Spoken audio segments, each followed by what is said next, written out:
This podcast is brought to you by the School of Advanced Study, University of London.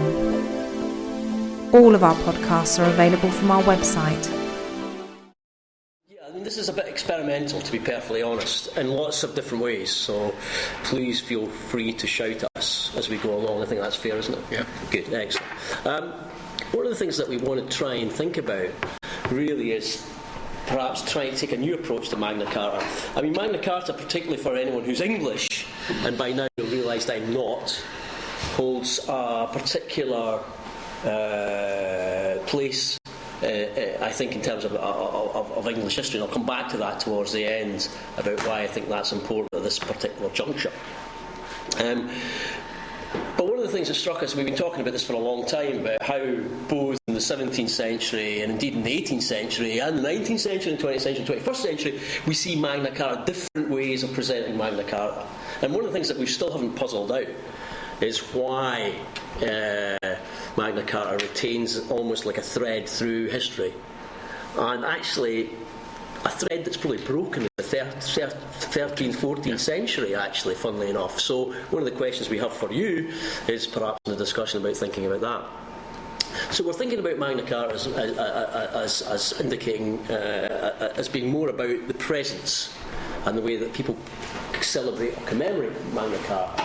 It probably tells us more about those periods than it does about Magna Carta itself. And yet, for historians, it's often the focus goes back to 1215. The other thing that I'll come on to after Justin's spoken for a bit is about how I'm thinking about trying to use oral history to record the current plans and controversies, and the way of thinking about how then people link their own biographies to Magna Carta, and I'll demonstrate that as we go along. Justin. Thank you, Graham. This is all new technology to me, so I want to start with this image. What we're going to try and do is explore both the tradition and the reception of Magna Carta, how it's acted as a spine for developing a whole range of political traditions, especially from the early 17th century, and how invoking its authority has cultivated legitimacy both for arguments in favour of order, but also cultivating legitimacy for protest in the public sphere. And I want to start with this, I think, very iconic image taken by a photographer who runs a website called Demotics, Peter Marshall, and do have a look at his website. It has many more photographs from this particular moment and a commentary on what was going on. And I think this image introduces the protean symbolic power of representations of Magna Carta in contemporary political discourse. This is a photograph taken on June the 16th, the day after Magna Carta was signed, 2012, at Runnymede. And the site is the memorial, you can see it in the back at the top, of the sealing of Magna Carta, June 15th, 1215, on the Water Meadows. The memorial was funded by the American Bar Association, and Peter Linebar's written some commentary on that foundation. Dedicated in July 1957 under the rallying battle cry against tyranny and oppression, the Cold War was the pronounced context for the event. And gesturing at recent events in Hungary, one Mr. Charles S. Rhine, a representative of the US Bar Association, commented, "It is our earnest desire that this ceremony may be seen and understood throughout the whole world as encompassing not merely the dedication of a monument, but also the rededication of the people of two great nations to the principles which have been made and kept them free." Sir Hartley Shawcross, QC MP, made even more explicit the hostility to the communist threat. "In the end," he said, "the individual will transcend the state. America and the UK would take up the burden," and I quote again, "and responsibility of leadership under God of the free peoples of the earth." I mean, so this is the site that these people are at. The photograph has been used by Surrey County Council in a number of recent public consultations in preparation for the 2015 anniversary activities. In the light of the defeat of proposals to build an £8 million interpretation centre, or shop, which would have despoiled the Thameside landscape, the process of consultation has engaged with local cultural societies, businesses, the National Trust, and other types of public. And this image is used to represent the enduring attraction both of the site and the meaning of Magna Carta and the Runnymede Memorial to school children. So I was at an event where all of the Lord Lieutenants and Deputy Lord Lieutenants and Mayors of Surrey were being introduced to plans for the 800th anniversary celebrations, and this photograph was produced yet again. And, quote, Head of Culture in Surrey County Council, "Here is a group of school children learning about liberty and freedom." This is not a picture of a group of school children discussing the place of liberty in the free world. It in fact represents a gathering of the Diggers 2012, an environmental group who are still camped on disused land at Cooper's Hill, drawn to the site by the reputation of Magna Carta. I won't show it yet. I won't show it yet. As a symbol of protest.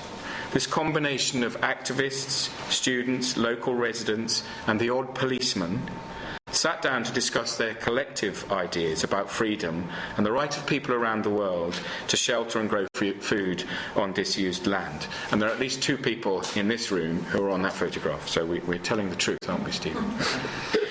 As a participant in that discussion, it was evident that these men and women drew inspiration and legitimacy for their own action, both from 2012, although their understanding of those events was quite awry from what happened. They imagined 100,000 peasants had turned up and forced the king, and it was quite difficult explaining that wasn't what quite happened, but it doesn't matter. But also, the very title that they adopt, assuming the legacy of the 17th century diggers, makes the explicit connection between the 17th century rethinking of Magna Carta and 1215, but also activism today. They made that explicit connection themselves. Magna Carta and the 17th century diggers, a group of poor labourers who, under the inspiration of Gerard Winstanley, occupied wasteland at St George's Hill near Weybridge in Surrey, 1649. And I can say, just as a personal comment, it's very, very occasionally that the past really enters into your own sort of emotional life, and actually sitting round with that group of people on that day and thinking about both what happened in the past but what was happening in the present was for me very, very moving. And a very optimistic moment when you could see individuals who, many of whom had university educations and some who didn't. There were vets from the Iraq War there as well. Engaging with what they understood to be the meaning of the past was very important.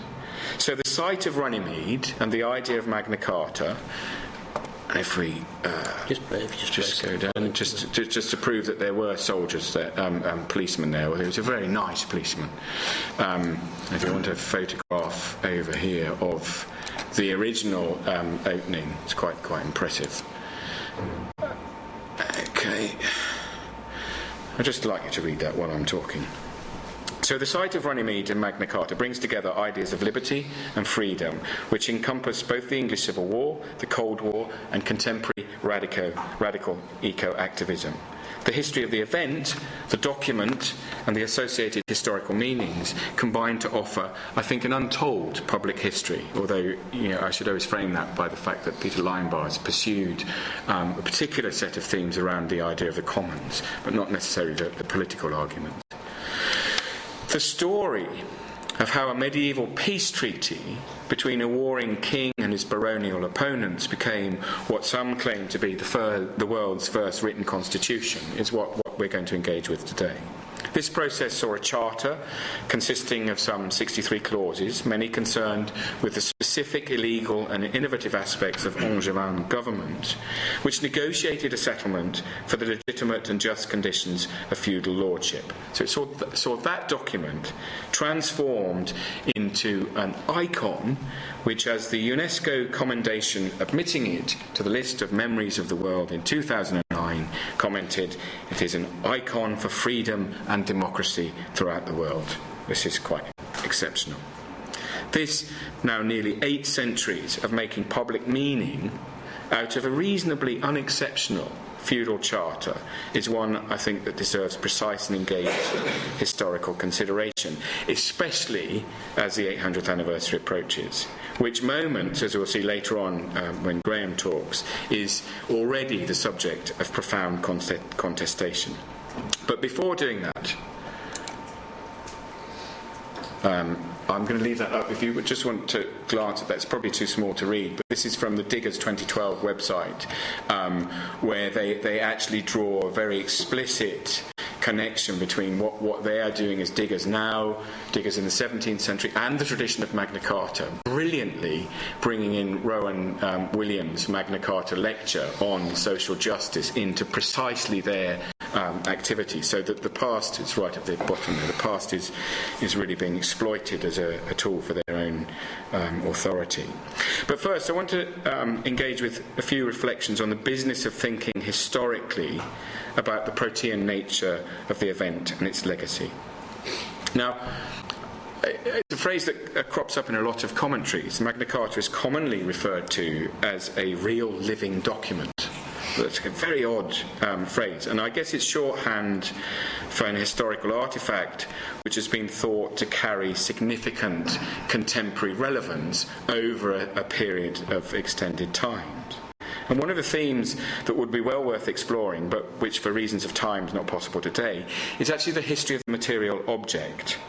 From the almost perhaps fatal fire which damaged, Julian can tell us all about that, damaged one of the copies now held by the British Library in the 18th century, to the travels of the Lincoln Cathedral manuscript to America between 1939 and 1947. We've got some photos. I can't, this technology. I'll do it for you. We've got some photos somewhere. We'll show the photos later. The Lincoln Cathedral manuscript happened to be in America when the outbreak of war, Second World War, so stayed there. To the more rock star-like itinerary of the same charter in the late 1980s, where it was driven around the States, sponsored by American Express, with a full set of outriders, some really amazing photographs. The protection of surviving copies, not just the 1215 copy, but subsequent reissues, behind bulletproof glass or enclosed in metal containers filled with argon gas, suggests that the artefact has become, and I quote an Australian scholar, a quasi-sacred material object. Pilgrimage to visiting such a secular relic offers opportunity to create a form of symbolic cultural capital for modern institutions. So invoking the authority of Magna Carta has provided, and still provides, a form of legitimating myth for sets of collective principles. It may well be that the opportunities offered by anniversary activity in 2015 will enable all sorts of public communities to engage with and reimagine their own values of freedom and citizenship around that moment of commemoration. Certainly, as at least 2 people in this room know, the nature of the material artefact itself poses enormous challenges to exhibition curators. It is a rather dull, tatty, brown item. How to engage visitors by embedding the iconic object into a broader exhibition is a project that requires imagination and thought. Why Magna Carta, and this is still an absolute genuine mystery to me, exercises this perdurable enchantment and political glamour is a moot point. Some will claim that the document itself, as one grumpy Australian has put it, has no relevance or significance for modern people at all. It is an old, unattractive, generally unreadable document written in a foreign language. There is a commonplace assumption, however, that Magna Carta, this object, this brown object, provides the constitutional bedrock of modern democratic institutions of government and of justice. And these are phrases that, if we could put visual footnotes up, there'd be thousands of references arguing exactly those sorts of things, from historians, from lawyers, from cultural critics. So the tradition provides a pedigree of political legitimacy. Conformity with the principles of an ancient document establishes that the values of modern political institutions, whether they're in the UK or in Australia or in America, are somehow valid. The longevity of this sort of idea somehow confers a prescriptive legitimacy. And Alan Ryan has recently suggested that the legacy of Magna Carta is a sort of exemplary case study, and I quote, "For every person who knows what the contents of Magna Carta actually were, there are many hundreds who think that the civil liberties of today descend somehow from that document." So it doesn't matter whether you know what's in it, somehow this thing reinforces the authority of legitimate government today. Now, one way of thinking about the role of the public history of Magna Carta and how it's played in both contemporary and past political debate, I think can be derived from the work of Jill Lepore on the public history of the American Constitution. And I give the two texts in particular. There's a wonderful short essay in the second volume, The Story of America, called We, the Parchment, that looks at the material form. Oh, I'm really failing badly. Okay. Sorry. Like the Magna Carta, the original material artefact of the US Constitution has had a varied history. For periods it was lost, hidden in a tin box, secured in a basement safe, and finally put on public display in the Library of Congress as late as 1924.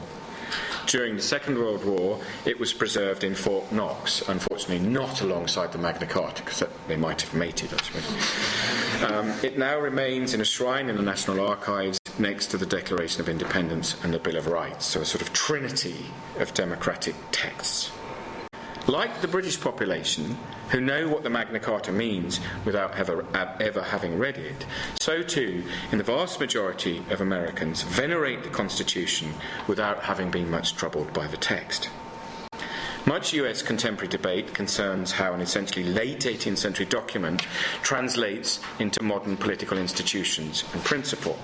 So those of the Tea Party, and this is the material that Jill Lepore writes about most sort of effectively, claim to return to the original meaning of the text. The demand to find it in the Constitution is their response to anything that they find objectionable in contemporary political policy.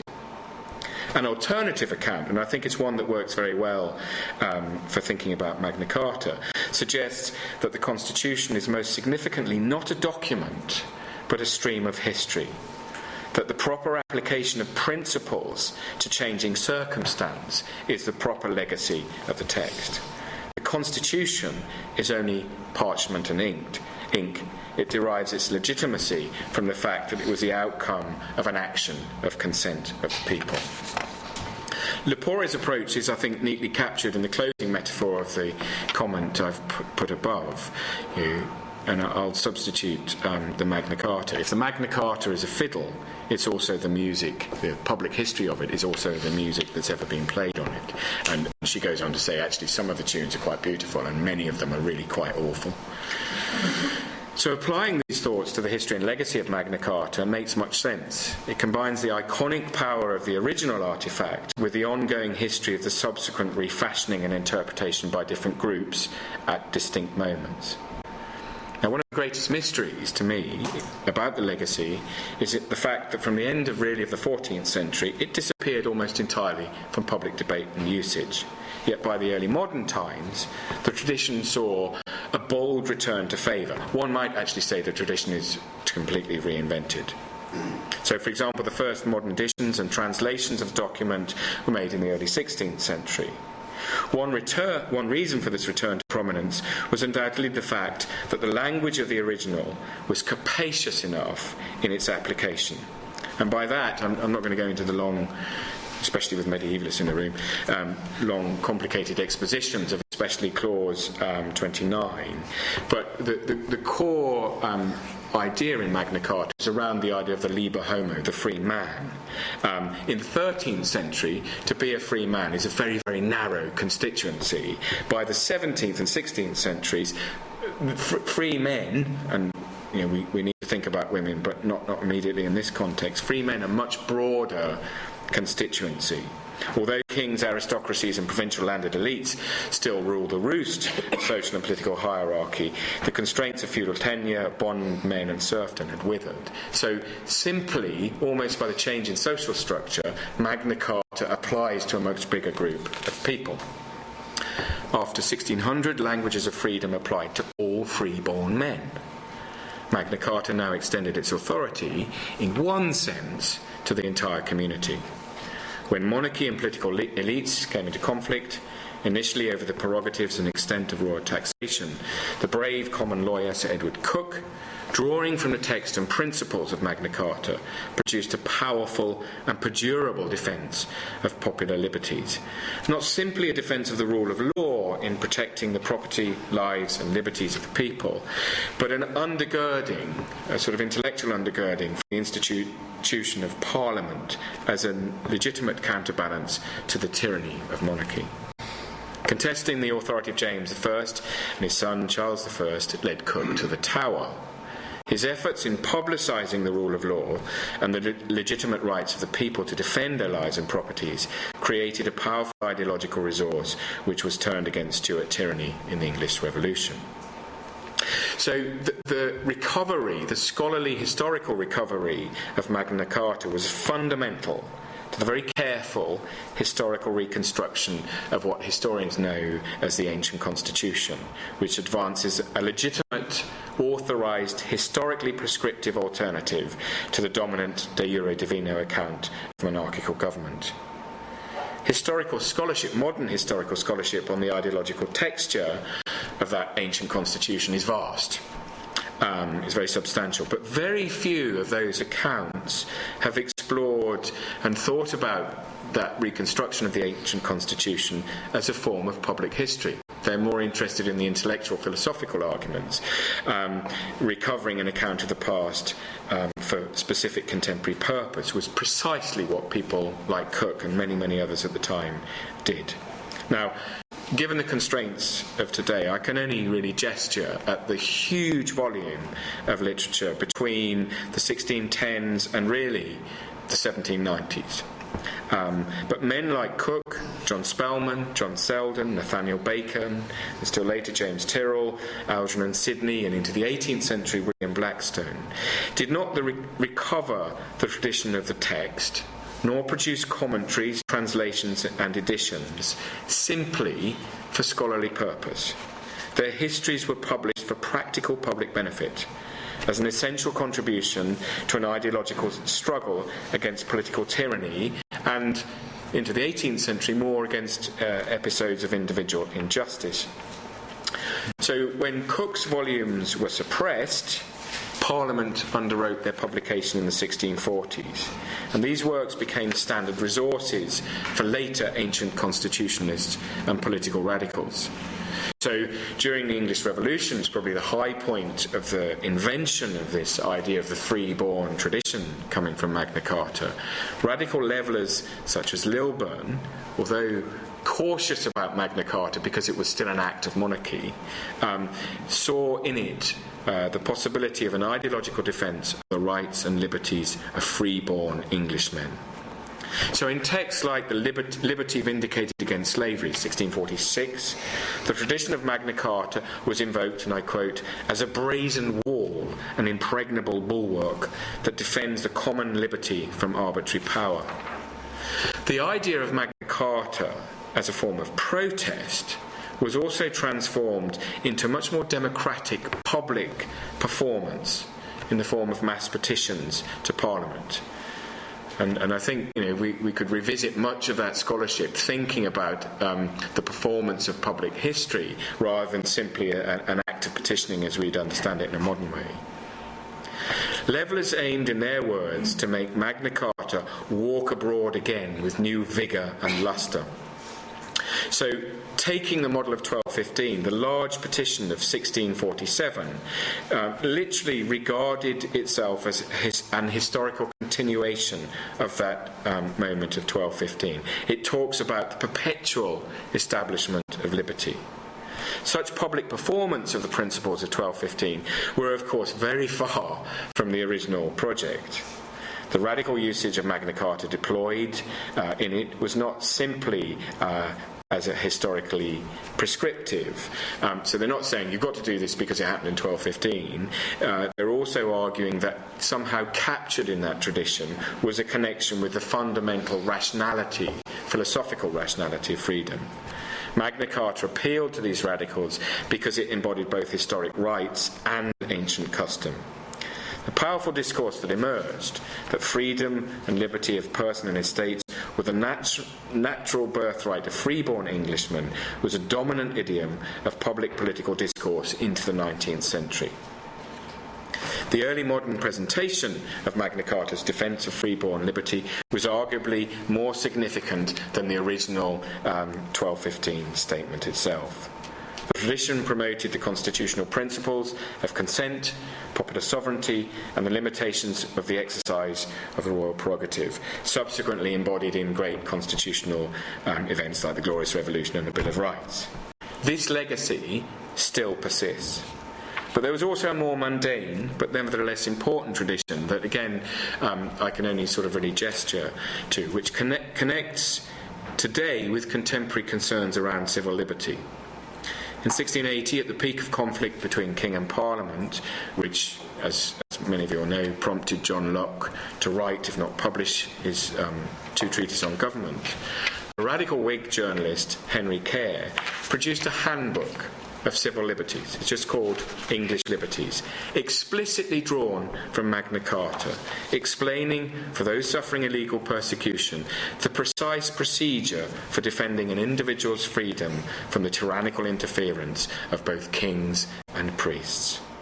Now, Kerr's English Liberties is not a book that's read much today, but it was reprinted in Boston in 1721 and Providence in 1771. And as Bernard Bailyn, the foremost historian of the American Revolution, it was a fundamental part of the sort of ideological origins of the American revolutions. So modern institutions and political values have genealogies. Sediments have historical significance and meaning, which capture the legitimacy of principles which continue to have contemporary resonance. Exposing the history of how those sediments are formed is one function a modern public history of Magna Carta might perform. And Graham's going to take the story really forward right up to the 20th century. In the next 10 minutes? No, you've got 25 at least. Thank you. Okay, just nip through your pictures. Come back to this. Okay. So by the 17th century, we actually begin to think of Magna Carta as a declaration of individual liberty rather than about custom and or a code of custom and law. The thing I was most interested in as a role historian was how does this actually work in terms of memory as well as history, and how do those two things overlap? So I'm going to try and cover some of that in a moment.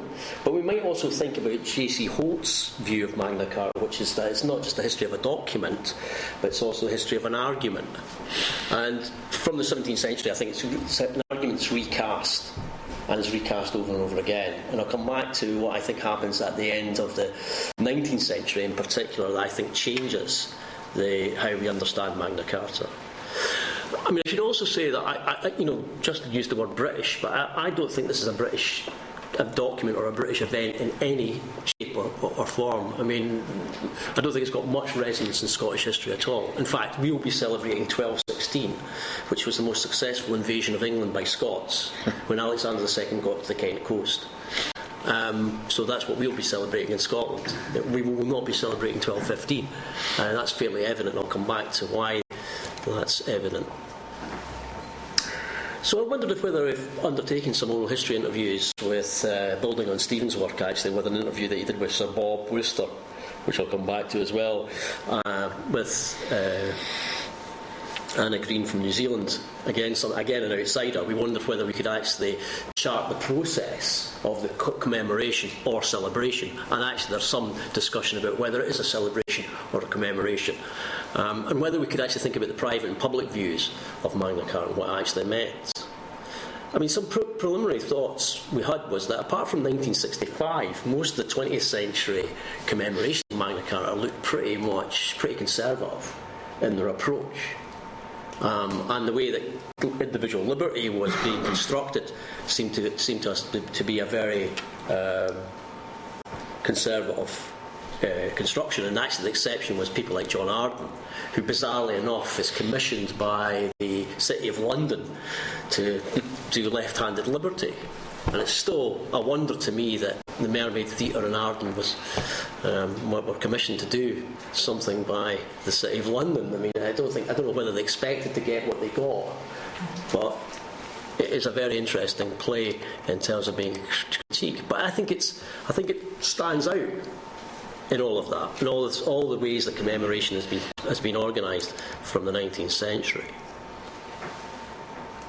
At the moment, this is the situation that we're living with. It's that actually it's almost a state commemoration that's being organised with Sir Bob Worcester, former chair of Ipsos Mori, quite a powerful political character. I don't think many politicians still want to say no to Sir Bob because he still wields a fair amount of political muscle.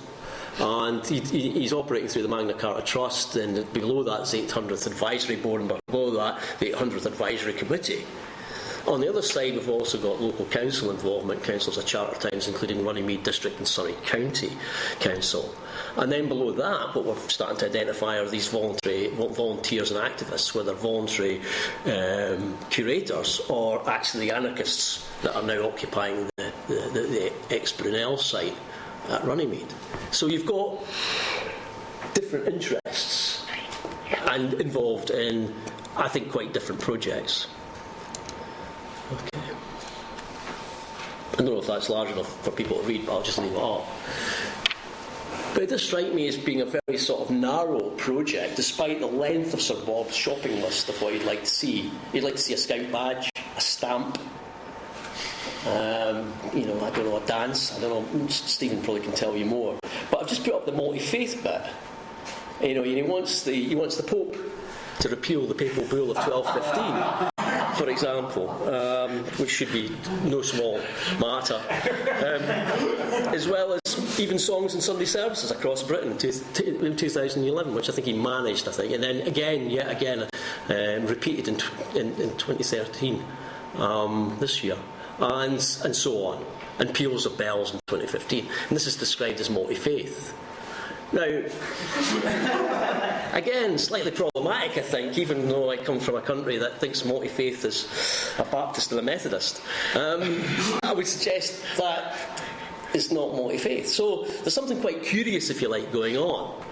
And Sir Bob worries about things like the British government and the absence of a written constitution, and the fact that Muslims are getting through national security without being searched adequately.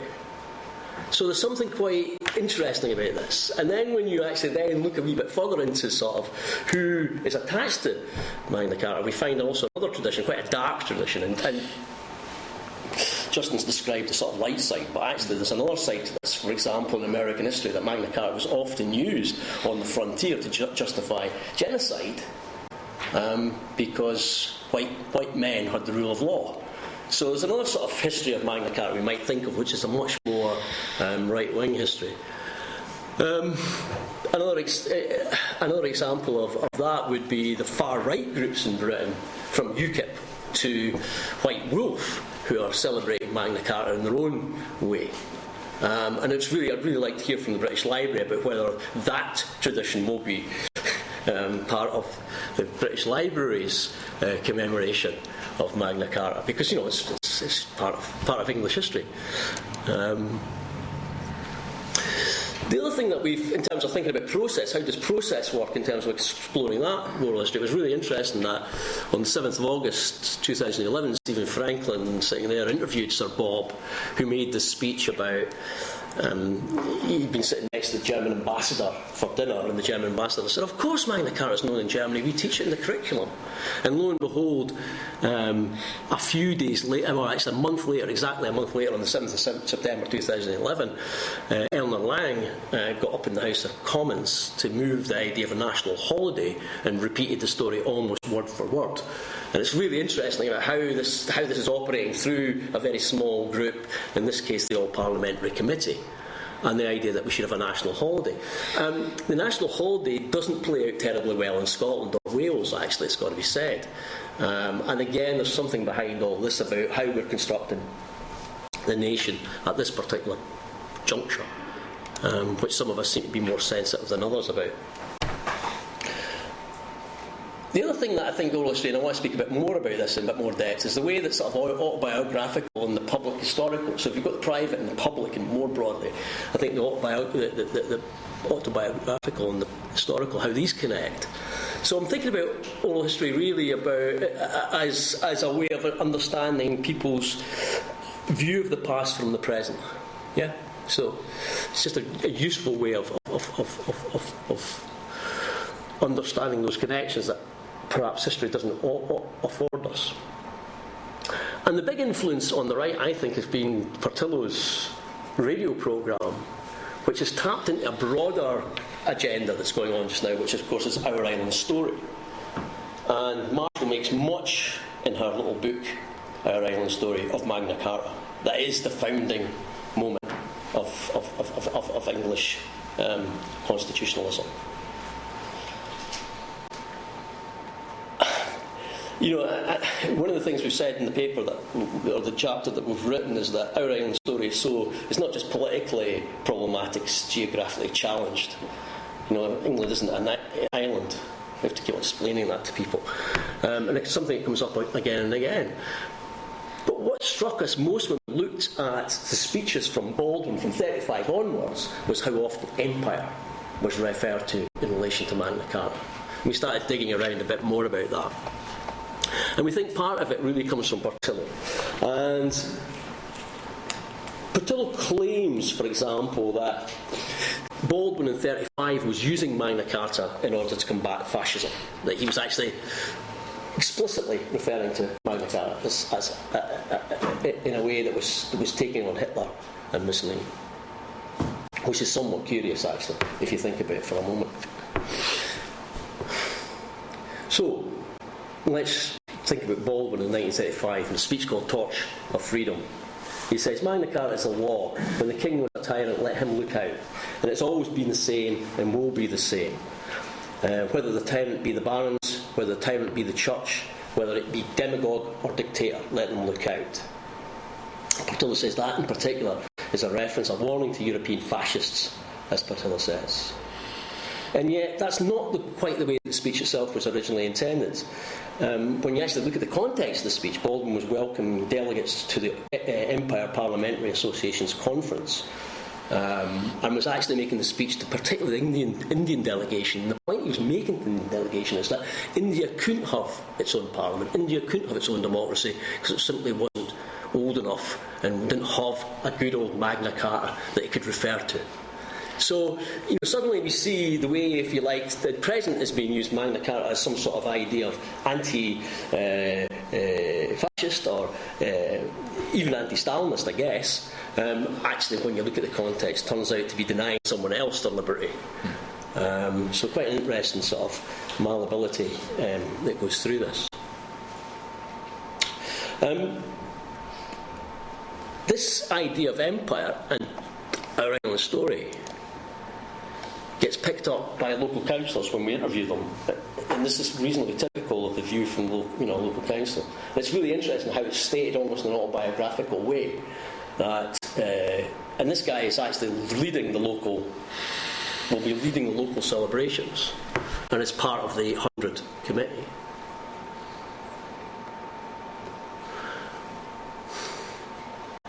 And I feel proud to be part of being able to promote that now. So he's proud to promote Magna Carta, but it's against this background of empire and loss. So there's a degree of nostalgia. You can see nostalgia, or hear nostalgia, in a lot of the views about this good old past. And of course that sort of echoes almost the white wolf idea of, Anglo-Saxon England, when everyone was free before the French turned up with their strange ways and their lamb and their wine and rubbish like that. So you've got this sort of view of the past that's reinforcing, if you like, this Marshall Our Island Story, this continuity, this idea of England being the contributor to the world. What was the phrase again, Justin? The steam of the world. The steam of the world. England, the esteem of the world because it came up with Magna Carta. Fantastic. So this very murky agreement between barons and king over tax evasion, I was thinking, turns out to be something much more glorious. And some of this Cecil Rhodes stuff actually it goes into things like Schiller's poem on the Armada, where he says one of the reasons why the Spanish were beaten by the Armada was because the English had Magna Carta. Or 100 years later in Kipling's poem, The Reeds of Runnymede, in which he's actually lecturing the Boers. He sent the Boers. The poem is published Cape Town Times, The Times and the New York Times simultaneously in 1899, and it's about Magna Carta, and it's saying, again, the Boers just better look out because the English know what democracy is because they've got Magna Carta on their side. And Schiller, that idea of empire and the notion of having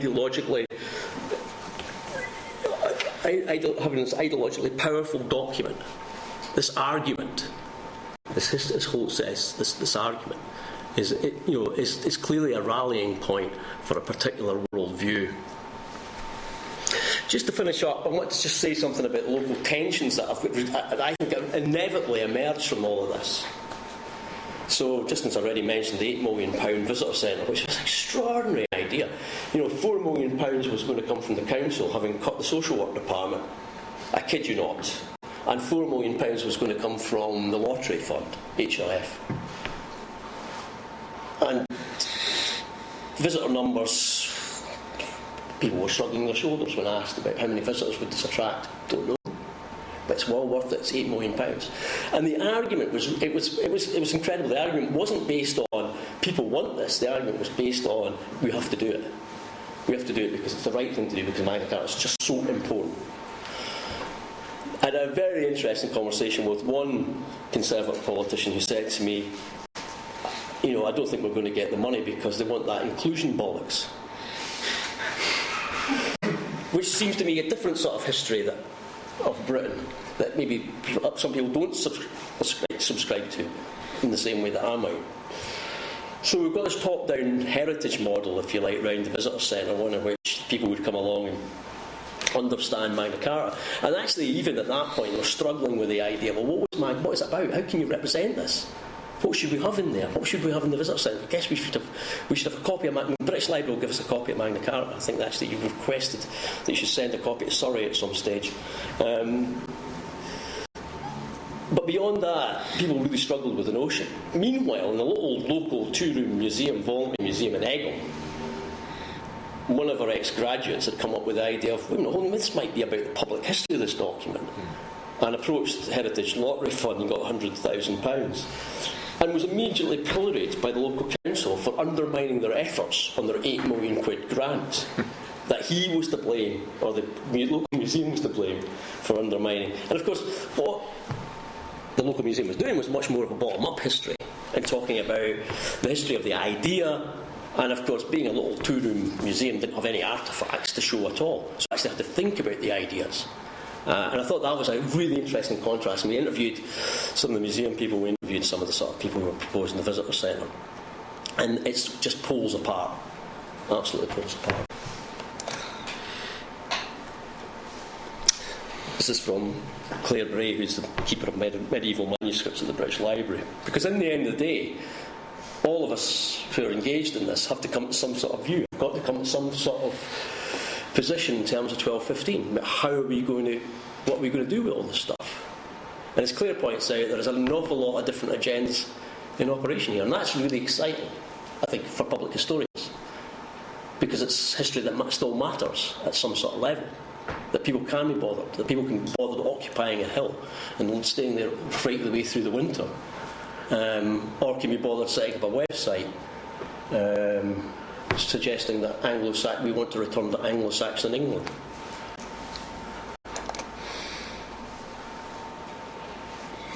But I wonder about the politics of the nation, just to move the focus out a bit. And I wonder if we can actually look at Magna Carta as a way of thinking about changing English identity in the 19th, particularly political identity in the 19th and 20th centuries. But what about the other? What about the rest of Britain? What about the idea, can this really be a national holiday? What about 18th? Does anybody know what 18th of September 2014? It's my little quiz for tonight. 2014? 18th of September 2014. My wedding anniversary. Good, excellent, excellent. That will be the date that people in Scotland vote Yes. in the referendum. Shame on you, is what I say. Because people in Scotland know that date. And I think there's that's the other really interesting thing that's going on in the present at the moment, and whether that's driving some of this nostalgia, some of this concern about the past, some of this idea of England, roast beef, Magna Carta. And as I said before, I think there's also this nostalgia for empire. But within this, and within the right itself, there is what I think is a retreat to Surrey. So I'm endlessly entertained by the idea that Michael Gove's elections are sponsored by a group of businessmen who call themselves the Magna Carta Club. And their aims and objectives are to ensure that the principles of Magna Carta are promoted and that business and politics have a meeting place. And I think there's only six businessmen allowed in the club at any one time, so he's got to die before somebody else can join it. Which, in some circles, might be thought of buying yourself an MP, and not so far away from the Baron's original intentions in 1215. Okay, just to conclude, I mean, it has been an absolute cook's tour. That's quite good, isn't it? That's Justin's first point, is there's a lot of it about. It's just enormous. I mean, we started this project thinking that we could actually do bits and pieces across the department, a number of us, and then we realised it is absolutely enormous, and it's almost the political history of England in some way. But it's also about the malleability of the past, the way that different periods have reinterpreted a fairly insignificant document. So insignificant that world historians are complete. One of the things that world historians do often is complain about Magna Carta. You know, it's just why it's an Anglo-centric obsession. But that's missed the point. Actually, the point is not the history; it's actually the public history that's important, and the way that it's been reinterpreted. The tensions I've already spoken about, but one of those that haven't really touched upon is this passive consumerist model preferred to active public. And Chomsky's actually now engaged in this discussion as well and spoken about how the 800 is a good example of trying to portray the public as passive. And one of the things that we're quite keen on within Royal Holloway is actually to note that the British public is extremely interested in the past. And again, it's one of the questions that public historians should be asking themselves, not about just why are professional historians interested in the past, but why are so many people in Britain interested in the past, from all political persuasions, from all perspectives. And it's, I think, a complete mistake by the 800 Committee and anyone else to presume that people aren't interested and that you can just simply sell them the idea of Magna Carta t-shirts or the Magna Carta stuffed bear or whatever it's going to be. I don't think that's that level that the public want to engage with us. And I think it also shows the way that Parliament and people have come apart in the last period, that actually neither trust the other. And maybe we're back to the English Civil War in respect to that. Finally, the sort of point about the diggers versus the Queen. What's going to happen in 1215? What side are you going to be on? Because the Queen wants to make a speech on that hill, and I would doubt the diggers' position will be similar to the Queen's. I'll let you do the last bit. Okay. I mean, I think one of the, thank you, Graham, one of the key points there is that, that those diggers 2012 are, young and pretty old protesters who've been involved in both ecological and political issues for anything up to 30, 40 years. And they want to coordinate from the coming June, and already the local police are profoundly anxious about potential for this. They want to use that Magna Carta site as a sort of rallying cry for thinking about social justice and property and austerity in this particular moment. And of course, the reason why there was a police officer there in 2012 was that they thought thousands of people were going to turn up. Because the Olympics was on, we thought this would be a classic moment of protest. Well, as you can see, about 25 people turned up and one policeman. What I think we can learn from some of this, or perhaps think about, is that just as in the early modern period, that there is an attempt to capture the significance of this thing, this tradition or this document. And I think as 2015 comes up, it's really important that all historians, whether they're medievalists or ancient historians or Chinese historians or whatever, engage with what's going to happen over the next 2 years. And the point is not necessarily to put the facts on the table, to say, this is what happened. Magna Carta Clause 33 was about fish weirs, a very important issue, or 61 is about the rights of the 25 barons. It's more to get people thinking about what moments in their past mean, and I think it's absolutely critical that the sort of top-down proposals from the Magna Carta Trust, the 800 Committee, are challenged and engaged with. The local communities will not be able to commission their own stamps, although I don't see why not. What would happen if they produced their own stamps? They have fake coins on the internet nowadays, so let's do it. But I think that the point is that this should be a moment where all sorts of people can get engaged, both the young and the old.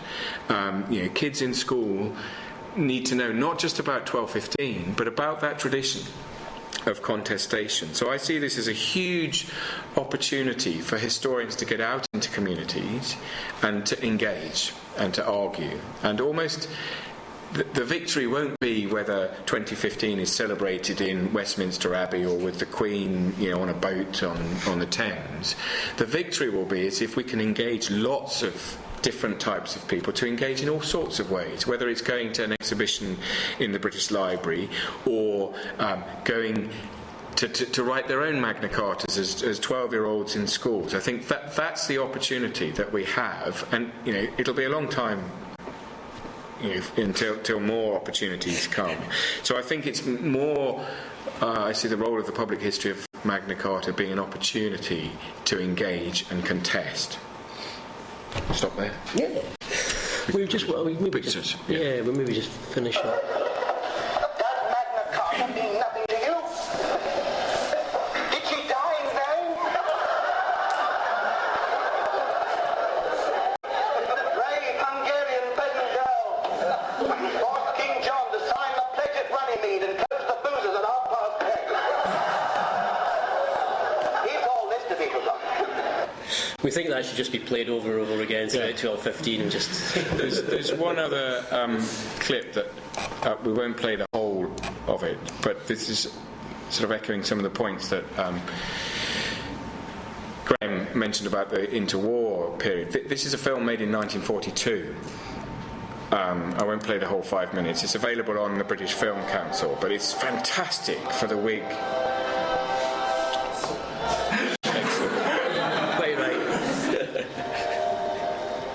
I'm making it big. You can just zoom it out. Just there. Yeah.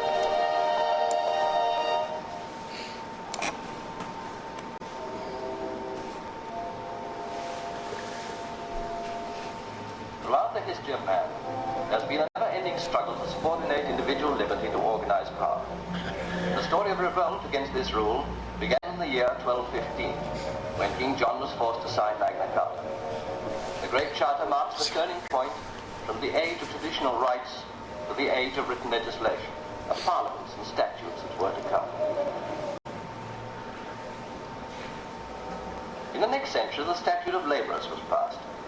It was a flagrant contradiction of Magna Carta, and once again the people had to fight to regain their rights, and the peasants rose in revolt under the leadership of Wat Tyler.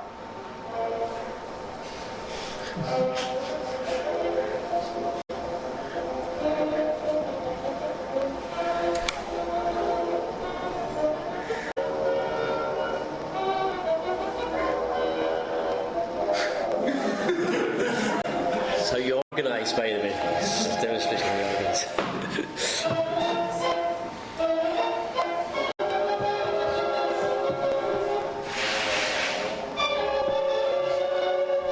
Just a few more. She's great. Should just do that. The rising began in Kent and spread rapidly over Norfolk, Suffolk, Hertfordshire and Suffolk. And the people came to London intent on settling their grievances. I mean, I think we stop there, but one of the key things, this is 1942, pretty tense time, and one of the words that's used all the way through this 5 minutes is the people. Magna Carta is about the people, which is not what we see in a lot of the other traditions. So one can imagine if you were a small child watching this, or a family with soldiers fighting somewhere. This is very emotional. Sort of writing of an English tradition of defending freedom that in one way is embedded deep in the DNA of a lot of people's minds, I think. We'll stop there. Thank you. Well, thank you very much indeed.